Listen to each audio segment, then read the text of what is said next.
مفتی خالد الازہری کے اصلاحی بیانات اور وظائف کے لیے مفتی صاحب کا یوٹیوب چینل سبسکرائب کریں۔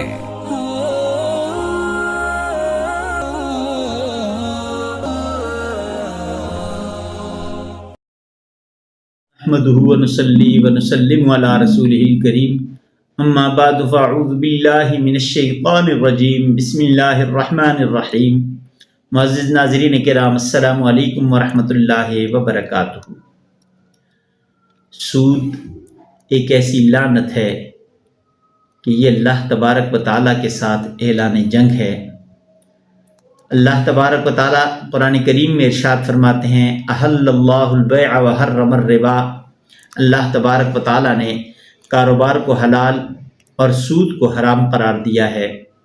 سود اللہ تبارک و تعالیٰ کی ناراضگی کا باعث ہے، اللہ تبارک و تعالیٰ کی نظر رحمت کو روکنے کا ذریعہ ہے۔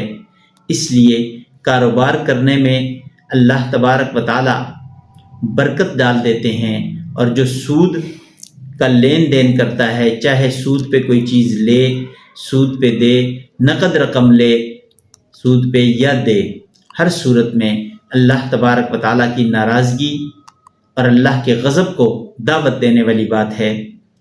تو کون اللہ تبارک و تعالیٰ کے غضب کو دعوت دے کے پھر پرسکون رہ سکتا ہے؟ آج دنیا میں جو پریشانیاں ہیں، ہر شخص پریشان ہے، بظاہر کاروبار کر رہے ہیں، لیکن جب تہ میں جائیں تو سود پہ یا کچھ لیا ہے یا دیا ہے۔ سودی معاملات کرنے کی وجہ سے ایک تو برکت ختم ہو گئی، کیونکہ اللہ کے ساتھ اعلان جنگ ہے، برکت ختم ہو گئی، کاروبار پریشانی کا ذریعہ بن گیا، بے سکونی آ گئی، گھر میں لڑائی جھگڑے شروع ہو گئے، چونکہ جب یہ سود کے لین دین کا پیسہ گھر میں آئے گا، یہ حرام ہے۔ رب کائنات نے قرآن کریم میں، جیسے میں نے آیت مبارکہ تلاوت کی، احل اللہ البیع وحرم الربا، ربا کو اللہ نے، سود کو اللہ نے حرام قرار دیا ہے۔ جب حرام کا مال گھر میں آئے گا تو پھر گھر میں سکون نہیں رہ سکتا، بے سکونی پیدا ہو جائے گی، بیماریاں آ جائیں گی، لڑائی جھگڑے، نا اتفاقی آ جائے گی، اولاد کی اور گھر والوں کی نافرمانی آ جائے گی۔ تو یہ ساری چیزیں اس وقت آئیں گی جب اللہ کے ساتھ کوئی اعلان جنگ کر دے گا۔ اس لیے جس کسی کا کوئی ایسا لین دین ہو تو پہلی فرصت میں اسے صاف کرے، کلیئر کرے، ختم کرے۔ سود لیا ہے تو بھی، سود دیا ہے تو بھی، سودی کاروبار کرنے والے کا کوئی عمل اللہ قبول نہیں کرتے، اس کے اعمال قبول نہیں کیے جاتے۔ اس لیے سود سے بچنے کی کوشش کریں۔ سود ایک لعنت ہے، اور کاروبار میں اللہ تبارک و تعالیٰ نے برکت رکھی ہے۔ جو شخص کاروبار کرتا ہے، چاہے وہ چھوٹے پیمانے پہ کر رہا ہو، چونکہ نبی پاک صلی اللہ علیہ وسلم کی سنت ہے، تو اس سنت پہ جو عمل کرے گا اللہ اس میں برکت ڈال دیں گے۔ کاروبار میں برکت ہے، سکون ہے۔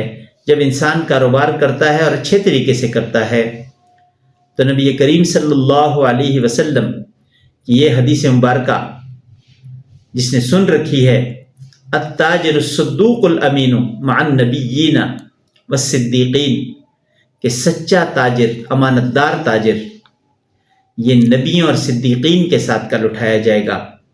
تو دیکھ لیں انبیاء کا مقام کتنا بڑا ہے۔ قرآن کریم میں اللہ تبارک و تعالیٰ فرماتے ہیں، الذین انعم اللہ علیہم من النبیین والصدیقین والشہداء والصالحین، یہ وہ لوگ ہیں جن پہ اللہ نے انعام کیا۔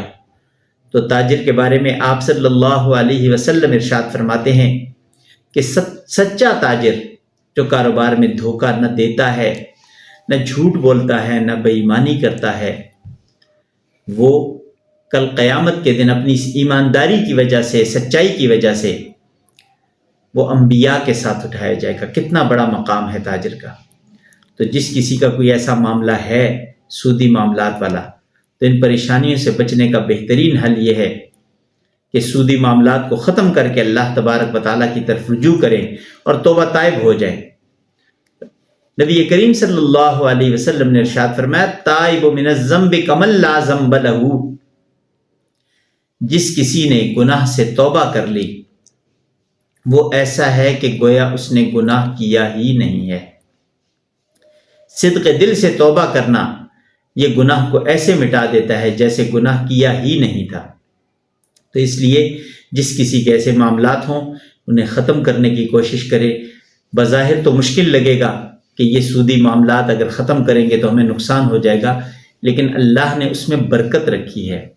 برکت کثرت کا نام نہیں ہے، برکت اللہ تبارک و تعالیٰ کی مدد کا نام ہے کہ اللہ اس چیز کے اندر اتنا زیادہ برکت والا معاملہ فرما دیتے ہیں، اسے اتنا بڑھا دیتے ہیں کہ انسان کی سوچ سے بھی زیادہ ہو جاتا ہے۔